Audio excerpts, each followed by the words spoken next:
Hi, welcome to Rare Fare. My name is Claire Bidwell Smith, and I'm so honored to be here with you.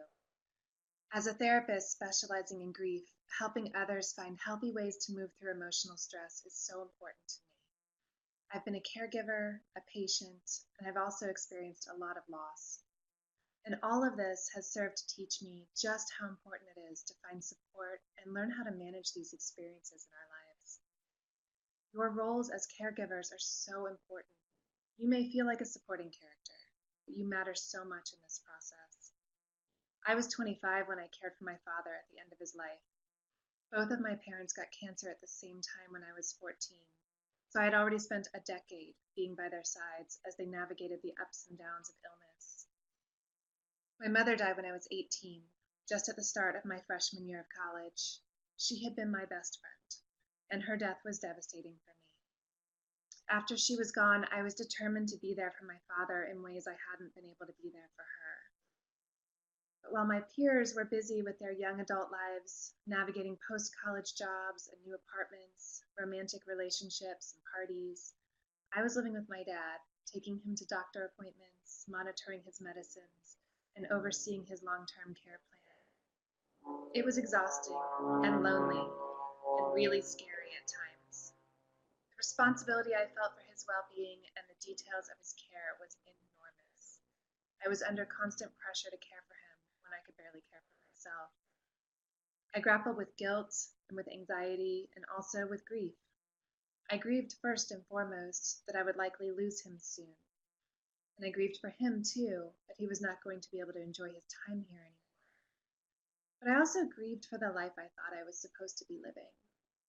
And throughout all of it, I was consumed with guilt for having these thoughts and feelings.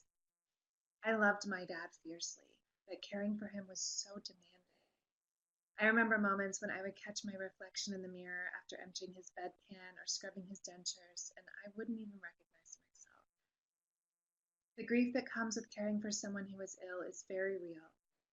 You may find yourself grieving the life you thought you were going to have, or the life you wanted for your loved one.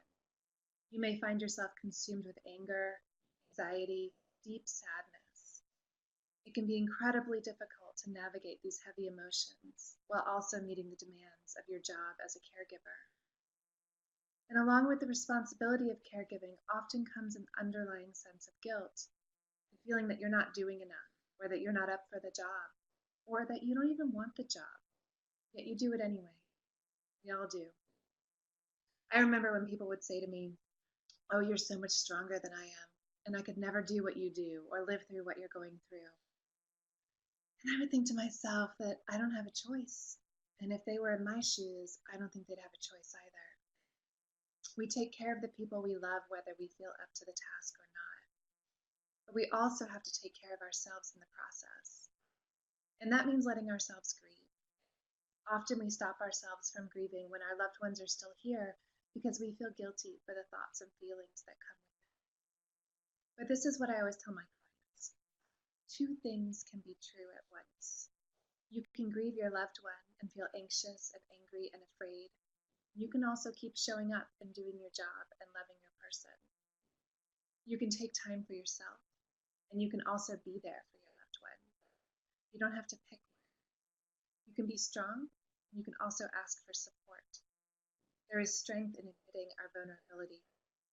You can be afraid to go through this experience and yet still show up every day and go through it. That's called bravery. Being afraid to do something, doing it anyway. Two things can be true at once. You don't have to pick just one. When we try to pick just one, when we try to force ourselves through something hard, that's when anxiety and anger bubble up. That's when we fail to take the best care of ourselves. And how can we take care of others when we're not caring for ourselves? If I leave you with anything today, I want it to be permission to take care of yourself as you care for the people you love. I want to remind you to be compassionate with yourself, to be kind and nurturing and loving. Treat yourself as you would treat your loved one, with understanding and unconditional love and tenderness. Just by being here today, you are already taking care of yourself. So thank you for showing up, not just for your loved one, but for you. I hope you'll visit my booth today and learn more about what I have to offer. In addition to my books, I have an online grief course, meditation, and workbooks. I've been where you are, and I know this path well. You're not alone. You are stronger than you think. Thank you for joining me.